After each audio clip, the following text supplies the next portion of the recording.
Thank you for tuning in. You're listening to Your Food Exposed, a show to engage you to think about how your food is raised and grown. During the show, you can blog with us at www.yourfoodexposed.com. Now, here's your host, Desiree Marie Scruggs. Hello, Dr. Claudia. I really appreciate you speaking with me today about the controversial topic of genetically modified foods. Absolutely. I'm thrilled to do so. I think the more information we can get out to the public and the more people we can make aware, the better for all of us together. So what exactly is a genetically modified food? Well, genetically modified foods are genes that are taken from one species and put into another. So let me give you some examples. Right now, they have taken genes from spiders and inserted those into goats, and they're hoping to milk the goats for spiderweb protein that they will be able to make bulletproof vests with. Another 15% human genes, and there are literally today pigs with jellyfish genes that make their noses glow in the dark.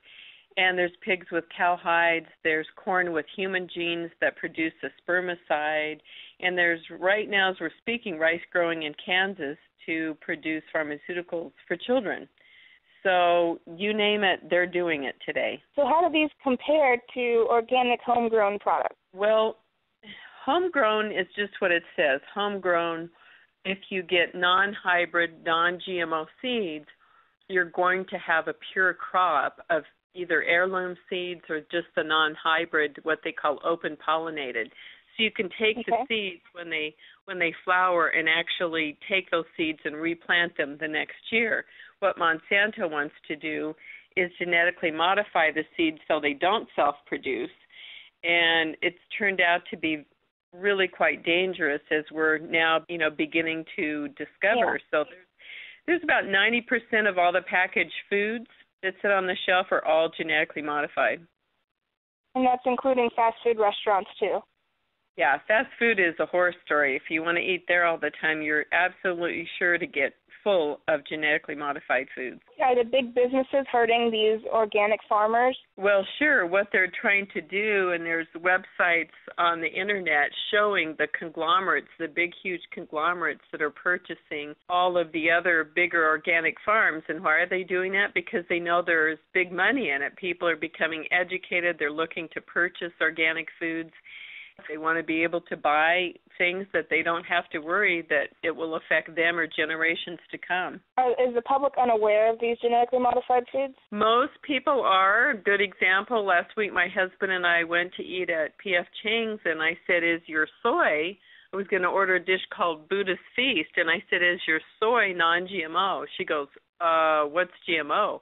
It's genetically modified. And some of the soy that they use for one dish was genetically modified, and the other for the other dish was not. So I just avoided soy altogether because you don't know if it's mixed up in the kitchen or not. So, most of the public is really, ignorant about the fact of what GMO means, what it does. But could we tell the difference if we did order a non-GMO dish? It's really hard to tell because of the additives and chemicals and MSG and other things, but there are some differences. Say, for example, if you go to the grocery store and there's labels on the fruits and vegetables, it's called a PLU sticker, price lookup code.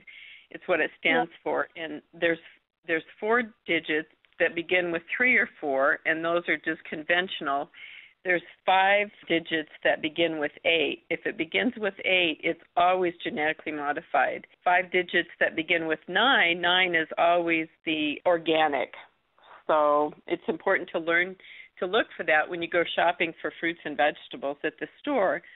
And the organic fruit may not look as beautiful and pretty, but it will be higher in nutrition and vitamins than anything else. Is the FDA pro-GM? Well, of course they are, because the FDA sleeps with Monsanto.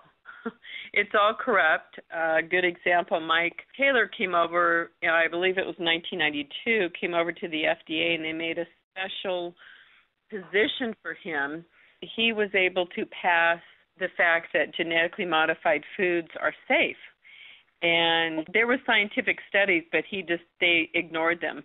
And as soon as he got that passed, plus a lot of other things passed, he went back and was honored with the promotion of being vice president of Monsanto, against the wishes of many, many scientists that had already voiced their opinion and knew that this was a ticking time bomb, and there were some really serious, dramatic, frightening things that had been shown.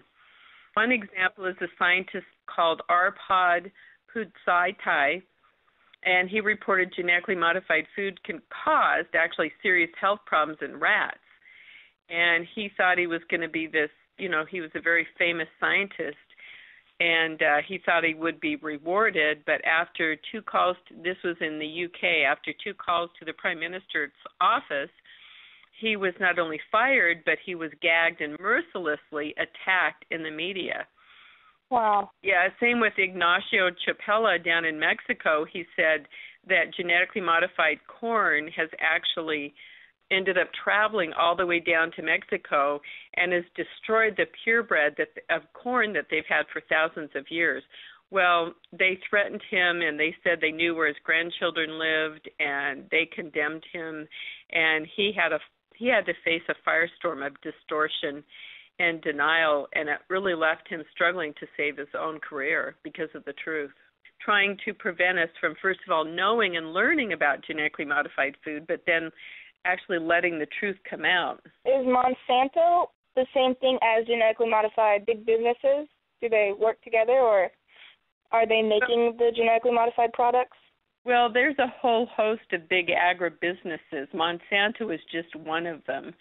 There's many, many of the big conglomerates out there, but Monsanto is probably the most famous because of the Roundup and because of they're foremost in the field of trying to, get everything genetically modified and down to salmon, which would be released in the wild, and irradiate our, fruits and vegetables and you name it. They're trying to do everything they can. What will happen if we keep eating these genetically modified foods? Well, we're already seeing an increase in allergens, toxins, new diseases, and a whole host of natural problems over time. There's just some really serious issues that the government isn't even talking about. And it can just create, because these genes, these viral genes that are inserted into these, whether it's animals or vegetables or fruit, they develop what's called viral proteins, and then if you consume those, they suppress the body's defense against these viral infections. And then the proteins can lead to toxins and eventually lead to disease and actually produce RNA that's actually different. It's called transgenes that influence the way our genes express in each of us in really unpredictable ways. So it's really a ticking time bomb. We are going to have harmful reactions if we keep eating these. We already have. The government's just not talking about it, but we already have. So absolutely. Most people don't know what the cause is from. You're right. They don't. Okay. They really don't. Yeah. So in Monsanto and genetically modifying wheat and soy and corn and cotton have really destroyed hundreds and hundreds of pure breeds that have been on this earth for thousands of years and literally destroyed all of these things. So are they effective or safe in any way? Not that I can even imagine. Are there any organizations out there that are against genetically modified foods? Oh, yeah. I think Jeffrey Smith is the foremost. He's in charge of the Institute for Responsible Technology, and he wrote the book Genetic Roulette, because literally it's like putting a gun to your head and in a game, and some of the chambers may have a bullet and some may not, and that's what you do when you eat genetically modified foods. So he wrote the book Genetic Roulette because we don't know short-term and long-term. We're just finding out some of the toxic effects and what that does. And then he also wrote a book called Seeds of Deception. And Jeffrey Smith is probably the foremost person he's a leader among consumer advocates, really promoting healthier and non-GMO choices. And he single-handedly helped the EU and Europe make it mandatory to genetically modify every food in a label on a box, or any kind of food. It has to be labeled if it's genetically modified. Unfortunately, here in the United States, Monsanto is so wealthy and has such political connections, whether it's to the Republicans or Democrats, it doesn't matter. They control the presidential candidates, they control the legislative officials, but it's really a tragedy of proportions because it's all about the money, and that's what it's about with genetically modified foods. Why are organic foods are vital to our bodies and environment? Well, the organics, it's healthy. We know it's not going to cause the toxins. If you just look at the organ damage in animal studies, the gastrointestinal, immune disorders, accelerated aging, infertility, there's so many health problems since GMOs were introduced in 1996. The percentage of Americans really with 3 or more chronic illnesses jumped from 7 to 13% just in 9 years. Allergies skyrocketed, disorders of autism, reproductive, digestive, all those things. So, organic foods are great not only for our bodies but also the environment. It just doesn't harm the environment like genetically modified foods. So where can we buy more organic products? Yeah, we can buy more organic products and support, like our local farmers. Like in Charlotte, when we lived there, my husband and I would go to the farmers market on Saturday, and it was really interesting. The lines, the farmers that had pure organics, their lines would be 3 to 4 times as long as any of the other booths by any of the other farmers. It was absolutely incredible. And you had to wait in a long line, and you had to get there early before they were sold out, because people are getting better educated and really want to know and understand. And they're making choices for their health, not only for them, but the environment and their children and grandchildren. What foods or products might we be surprised by that are genetically modified? Well, Kraft, I think, is about 100% genetically modified. Most anything made by Kraft Foods is all going to be genetically modified. There's so many different things that, you can look at. It's just really reading anything from corn, cotton, canola, or soy is most likely genetically modified, and that's what's so frightening. Even tobacco now, it's called Quest cigarettes. They're genetically modified. So there's also some zucchini, yellow squash that's genetically modified. Papaya from Hawaii is almost exclusively genetically modified. They made GM potatoes and tomatoes. Those were so horrible that they tried to feed them to animals, and the animals wouldn't eat them, and they eventually took them off the market.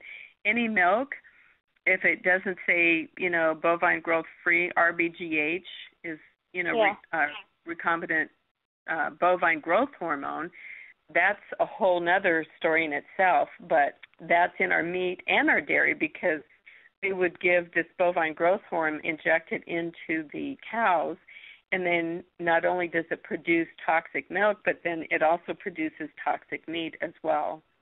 So anything that has like enzymes, artificial vitamins, food additives, flavorings, processing agents, all those things. Aspartame is genetically modified as well. So, and U.S. is so sad because U.S. and Canada are the only countries now that don't label their genetically modified foods. So the only way to get rid of this or get it out of our bodies is to go organic, pretty much. Yeah, it really is a matter of choice, and that's what people's voices, just demanded. Like, Monsanto, through political connections, made it illegal to say bovine growth free on the milk. But people were so outraged over the last 10 years that they finally took a lot of the bovine growth hormone off the market. It's still out there, but they took a lot of it off the market. And that was one simple reason. It was consumer choice and consumer outrage of what this company was doing. People, we really can reach a tipping point by our choices, by making others aware, and really talking and educating each other. Well, I want to thank you so much, Dr. Claudia, for speaking with us today about genetically modified foods. Sure. Well, I'm just thrilled to death that you're doing this report, and I wish you the best, because obviously you're young and you're educating yourself, and you can do that with your friends, and I just am very impressed with what you're doing, so thank you for the opportunity. And if anyone wants to contact you, what's your website? It's drclaudiaheals.com. It's DrClaudia, Heals, HEALS.com. So it's drclaudiaheals.com. So they're welcome to email us at any time with any questions. Okay, thank you. Thank you for tuning in to Your Food Exposed with your host, Desiree Marie Scruggs. Don't forget to blog with us, www.yourfoodexposed.com. Tell us how genetically modified foods are affecting your body, or maybe tips you have for us in the garden as we make the switch to organic. See you next time.